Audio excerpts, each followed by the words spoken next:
$1 trillion industry, 12 to 13,000 sites in America, and 50 million households that are taking advantage of going on vacation in an RV or campground. I have the great pleasure today of speaking with David Basler, who is the Chief Strategy Officer for the National Association of RV Parks and Campgrounds.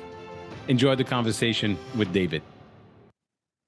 Hello and welcome to a new episode of the Business of Meeting podcast. And today I have the great pleasure of speaking with my old friend, David Basler. David is the Chief Strategy Officer of the National Association of RV Parks and Grounds, ARVC, but who needs another acronym, right? He's got a tremendous experience, great guy, love the ideas, and I can wait to speak with him. David, how are you? I'm great, Eric. How you doing? Very well. Thanks for accepting the invite. Of course. Thanks for the invitation.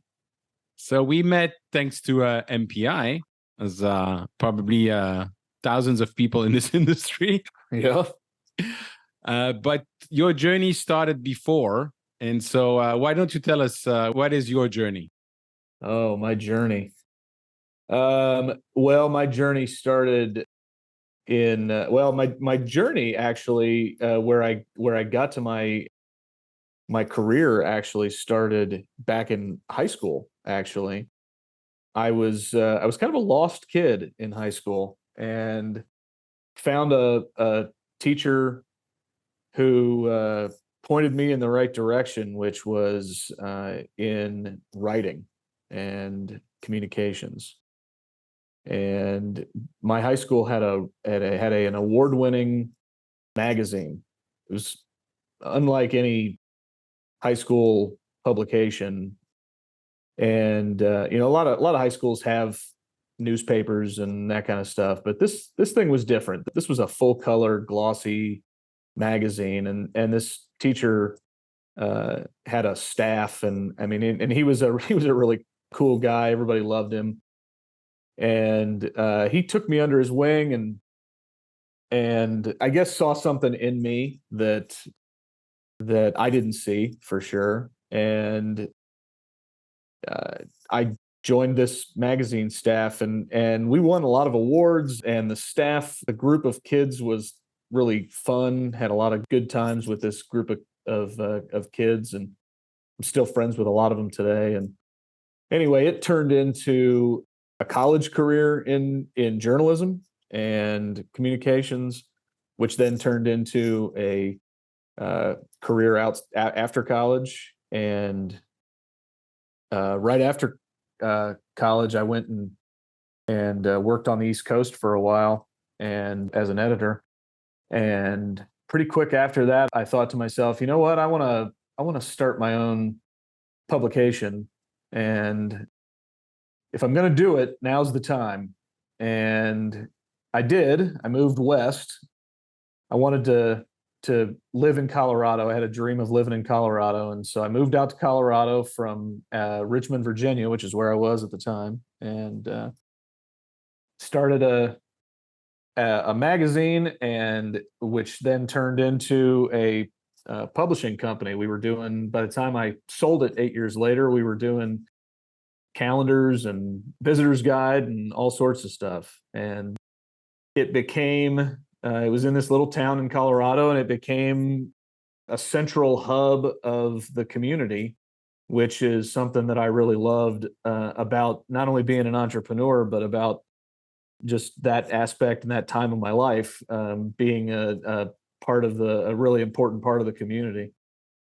And actually that brings us up to where I met you, because then when I sold that business, I moved to Dallas with my wife, Amanda, and started working for MPI, and that's when I met you. Absolutely. And you told me that recently you went back to visit, I think, with your parents who lives in this town where you had your publishing company. Yeah, my dad still lives there, actually. Yeah, sorry, your dad. Yeah, yeah. And that you actually met people that still remember you, and in some place there was all the collection of all the magazine you had published. Is that right? Yeah. Yeah, I was in so my family, my extended family was there for a month-long vacation, and they were in this Airbnb in town, and we were sitting there one night playing cards, and actually, no, we were playing dominoes. And I look over to my right, and there on the coffee table is a stack of all of the magazines that we had done, like Wow. 45 magazines that we had published over the course of the years. This house who owns this house had collected every single edition of the magazine. So after the game of dominoes was over, we thumbed through all of the magazines. We were taking a little walk down memory lane. It was kind of fun, but that was that's kind of the story behind that magazine. I hear that all the time when I'm walking down the street in town there, that someone will stop me and say, "Oh boy, I wish you were still doing the magazine," or "Boy, I used to love that magazine that you did. It was so great. It was such a wonderful part of town." Or "I collect all the issues," whatever it is, right? It was just such an integral part of the community, which is part of, like I said earlier, is part of what I really loved about being the owner of that business. It Hmm. was, which, to me is part of what I loved about being a business owner, was being a part of whatever community that I'm in. Hmm. And I'm not a business owner now, but I'm still a part of a community. I'm a leader of an association, right? And when I was at MPI, I was a leader in an association, and so wherever I've been in my career, I've always been part of a community, which is, to me, really important, because Hmm. that's part of what is, when you look back on a career, it's, for me anyway, part of what you can see as making a difference in the world, right? Making a Yeah. difference for people, whether it's their career or their lives, or in some way, shape, or form. So, And what is also very typical with you is that you like to create things. And so, mhm. for those who are familiar with MPI, what did you do exactly there, and what was the outcome of all your work? At MPI, Yes. well, I was in the publishing, marketing, communications side of the association at MPI too. And when I started there, we had just launched a new publication called One Plus, which was a rebrand of a magazine that MPI had for years, that had been called The Meeting Professional. The magazine that went to all of the association's members around the world, um, and it was the publication in the industry, right, that informed and that educated meeting professionals on various aspects of the industry. And when I joined the association, we rebranded as One Plus, which had its ups and downs, and it was at the time very exciting. And we did that for, I want to say, 4 years. I may be wrong on that, but I think it was around for about 4 years before we ultimately decided to go back to the Meeting Professional brand, which I think was ultimately the right decision to make, because from a brand perspective, it said exactly what the product was for the organization, and for ultimately for the members who were part of that community. Hmm. Um, OnePlus didn't speak to the members of that organization, I don't think, nearly as well as the meeting professional. That's who they were, right? They were Hmm. meeting Hmm. professionals. And when we made that switch back, I think that magazine still exists today, and I think is very popular, very strong. I think it was a really good move, but that was a lot of fun. Those Yes. those years, One Plus and the Meeting Professional, was a lot of fun. It was a great team at One Plus and the Meeting Professional.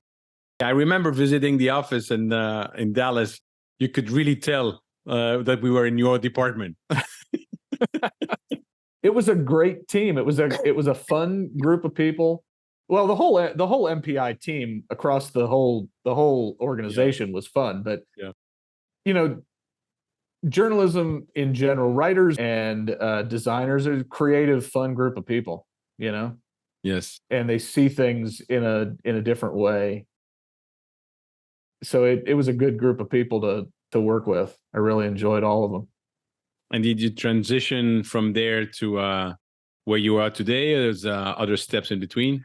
No, I went. So we moved from Dallas back to Colorado. My wife and at the time one daughter and I. Now we have two. We moved back to Denver, and I got into higher education for a little bit. I worked both at the University of Denver and the University of Colorado.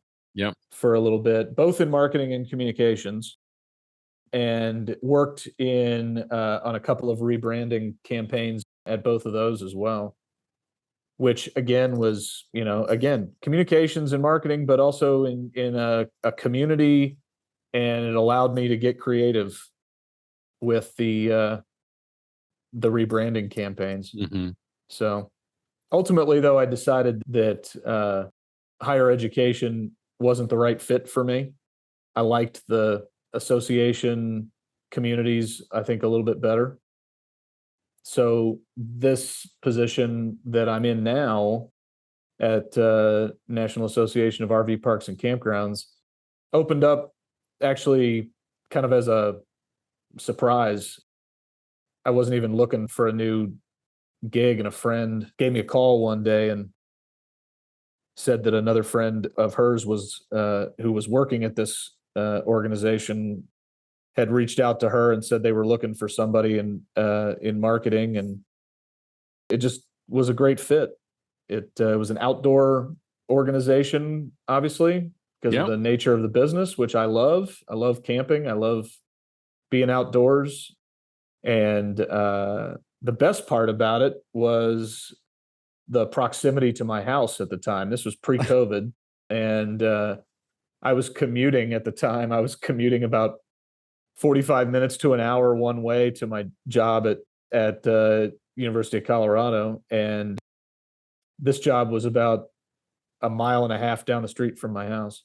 That's not a commute anymore. So I was able to, hop on my bike and and ride to the office most days. That's cool. And the funniest thing worked out well.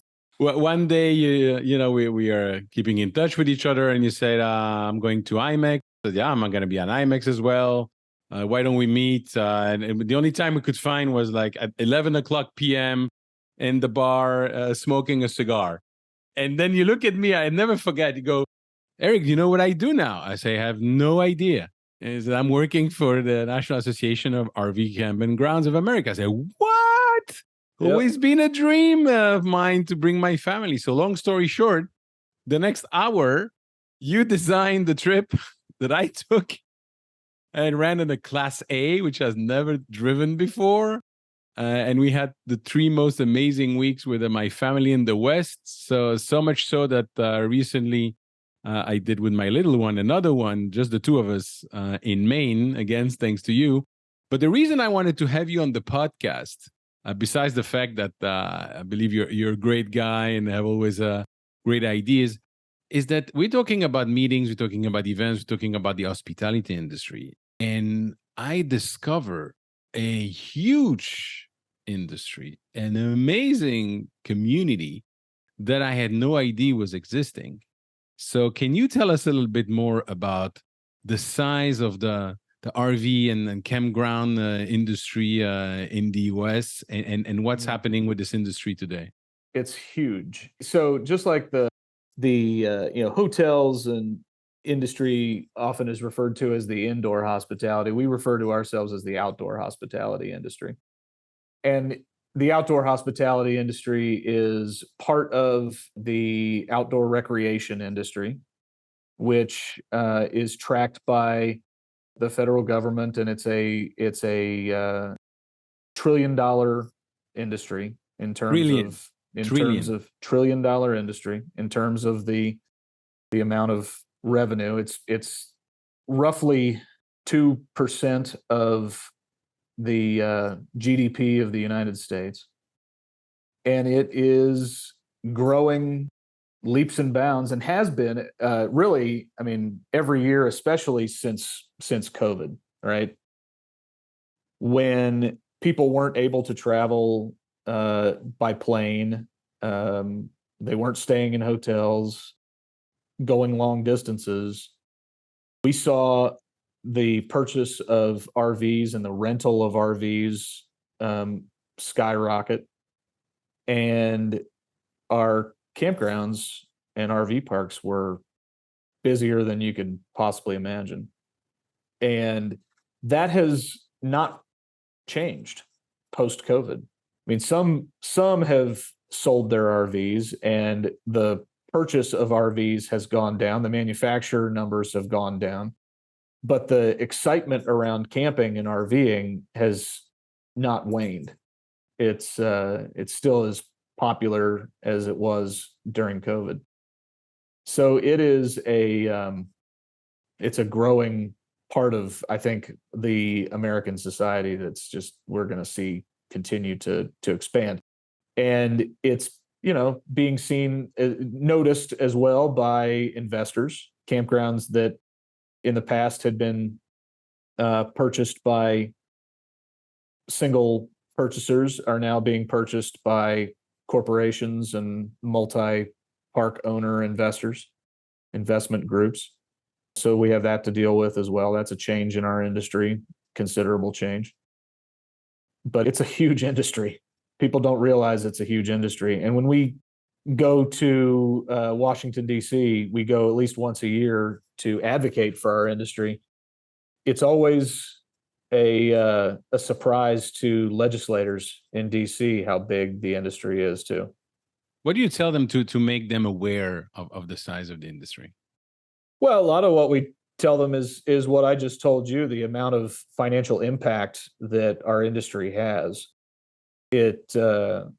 Legislators want to hear really two things, right? They want to hear financial impact and they want to hear where are the votes coming from, right? And our industry has a huge financial impact, and all of our campground and RV park owners are voters in whatever district that they're in, right?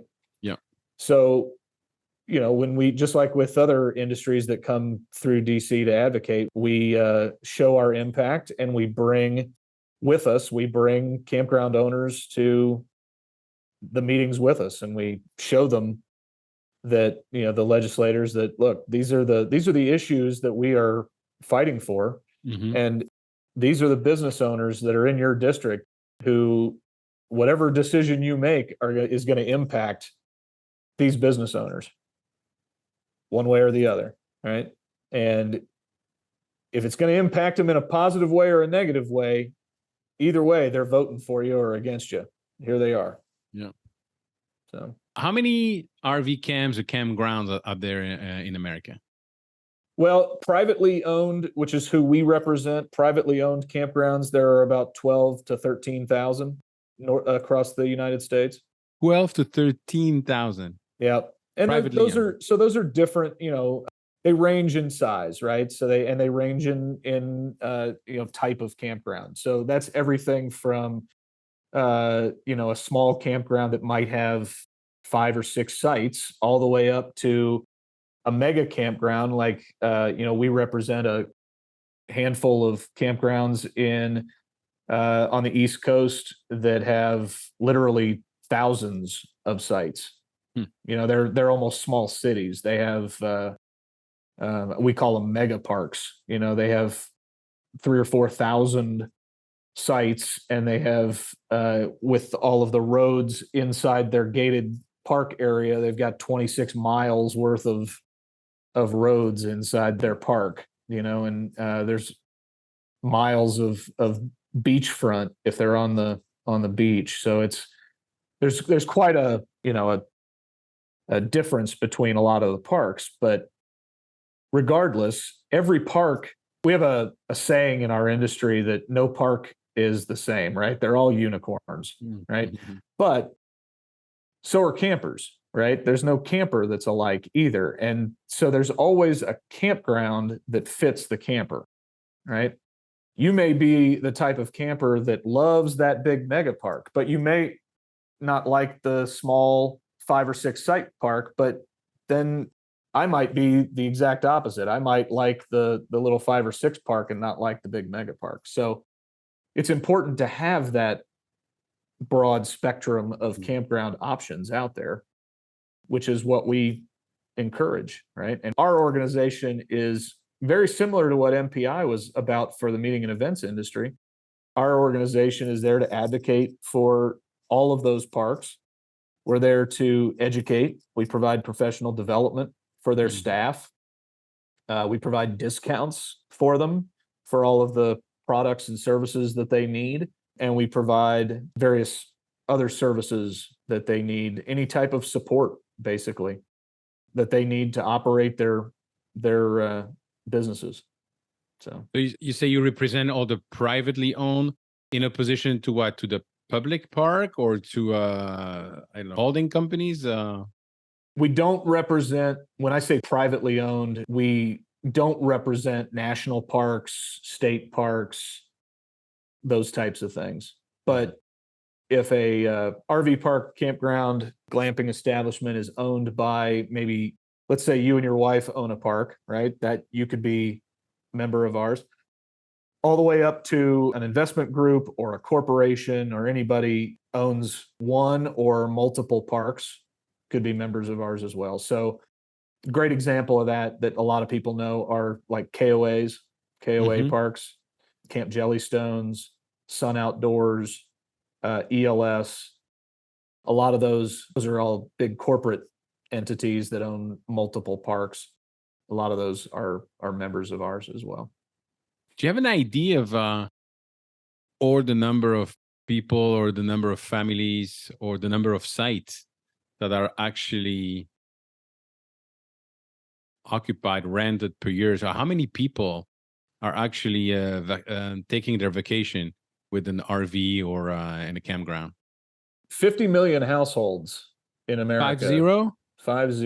50 million households each year camp. David, you should not use this word. You know, I cannot pronounce household. Every time I say it, it sounds something like different. But 50 million. 50 million. 50 million households each year camp. Yeah. I'm telling you, it's a huge industry. It's amazing. Yeah, absolutely, it's a huge amazing industry. So obviously during COVID, there was a huge growth, and you say it hasn't stopped. So why? Why is it so in terms of infrastructure? Then what's happening? How do you see the future of that industry? Well, I mean, to answer your question of why it hasn't stopped, I think people during COVID found a new opportunity to enjoy their family, right? It was something maybe that they did as a kid and forgot about, right? They went camping with their family as a kid, but they hadn't done it with their kids. And they're like, wow, this is really fun. And so now they're back into it.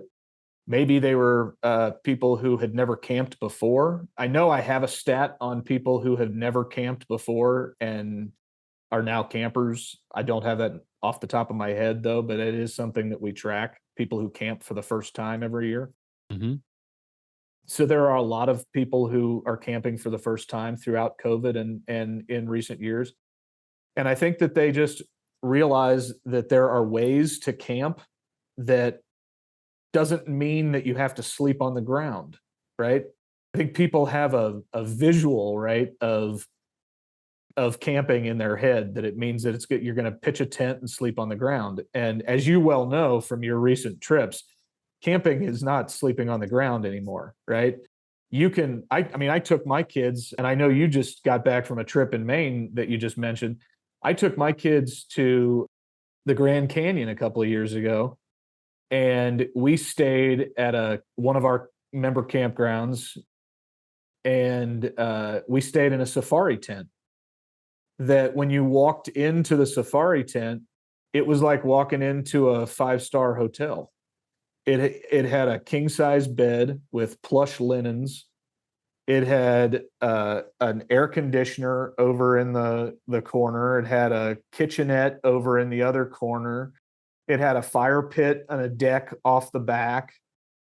It had a reading nook with a bookshelf and a reading lamp. I mean, it was the furthest thing from sleeping on the ground, right? It was posh.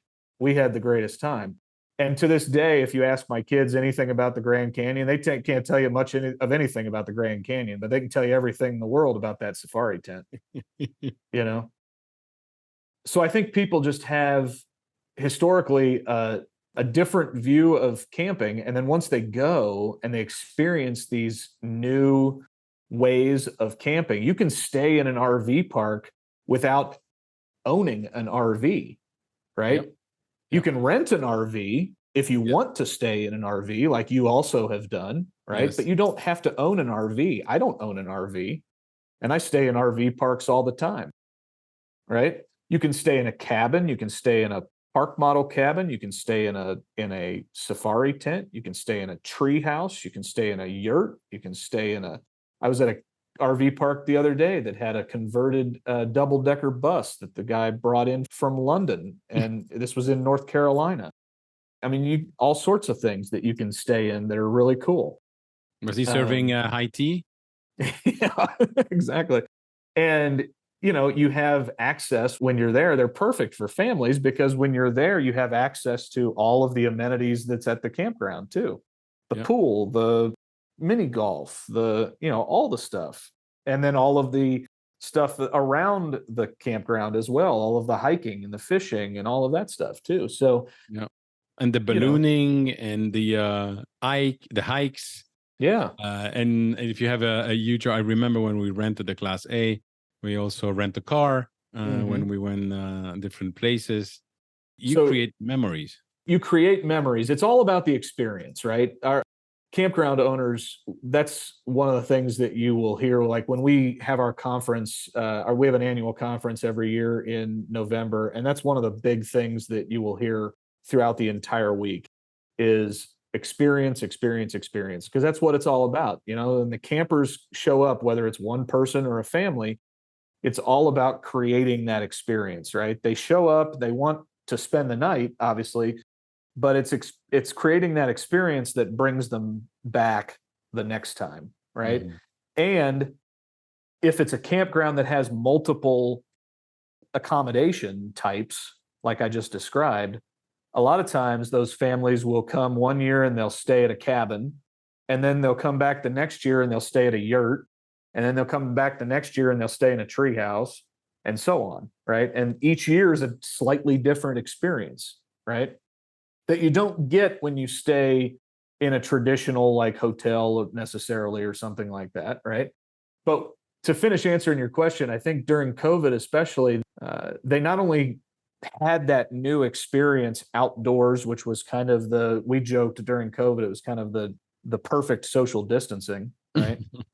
But it was also an affordable way to do it too, because you had all of those amenities built into the price of your accommodation, because you don't pay extra for all of those things at most places, right? The pool and the mini golf and all that kind of stuff, and the hiking and the fishing, all of that, it typically is included in the price of your whatever you're renting, your cabin or your yurt or whatever. So for a family of 4, you can go to an RV park and campground and have a really fun experience at an affordable rate too. So I think a lot of people have figured that out, and post-COVID continued to enjoy that experience. I can only support what you're saying, and remember with my family when we went to the West. We did the West. Driving all those roads and going from one place to another. It's the best way for me to discover America. I just love it. And funny enough, many of my American friends that are born here was, oh, I always dream of doing it. Can you give us your itinerary? I say, sure, with great pleasure. And the last trip in Maine, and I love, planning incentive trip. I used to do that in previous life. I love luxury places, luxury hotel. And also sitting down with my 13 years old by the campfire, talking just the two of us. Everything is dark, looking at the stars, and in the back, I had Leonard Cohen live at O2 concert playing. I never forget that. Yeah. S'mores with a little marshmallow dripping down your chin, right? Well, not even that. She likes to cook it, but she doesn't like to eat it, and I don't want to eat too many of them. So, and also what I discovered, it's the community of people. There's people from all walk of life. Yeah. One day we had this huge trailer. You saw this huge trailer behind an RV. So you had a big RV, and then you had a huge trailer, and then we hear vroom, vroom, vroom. And here is a grandmother. I don't know if she was 80 years old, and going out of the trailer on the quad, on an ATV. It was like, okay. And next to us, you had a couple. He was a CMO for a pharmaceutical company. His father-in-law was suffering of Alzheimer, and going to one hotel to another was very disturbing for him, and they wanted to keep him with them. And they just found the RV, and so they were traveling across the country and taking care of the father, and in the meantime working remotely. It's just a totally different life. Yeah, that's a great point. No matter where you go in the country, around the campfire, you meet a lot of different people, and no matter what background you have, it seems like around the campfire, it all goes away. True. No matter what your background, your politics, your skin color, doesn't matter. Around the campfire, Absolutely. it all goes away. Absolutely. Everybody's welcome around the campfire. It's kind of a cool thing. Maybe we should transform all the political place and media place into a RV camp and campgrounds. It would improve the world a lot, I think, wouldn't it? Probably, yes. Yeah. And then the other thing that I wanted to have your insight on. I know I'm looking also to acquire business, looking different industries. You see this industry growing. So how do you see the industry, recreation or RV parks and campground in the next 10 years? Oh, well, I mean, growing for sure. I've been in this industry for 6 years, and just in the last 6 years, it has grown exponentially.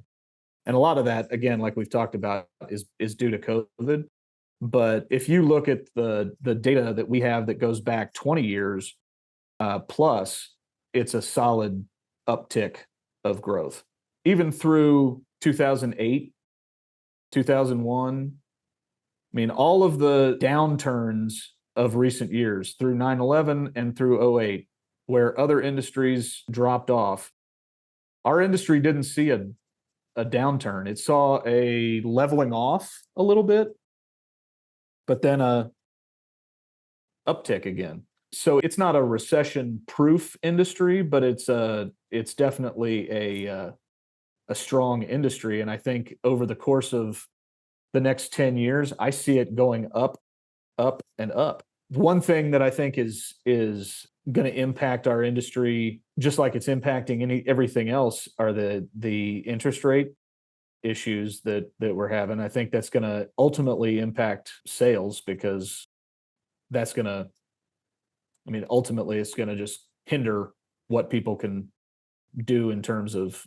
buying and selling. But in terms of people camping and revenue coming into the industry, into the businesses, I see nothing but strength in our industry right now.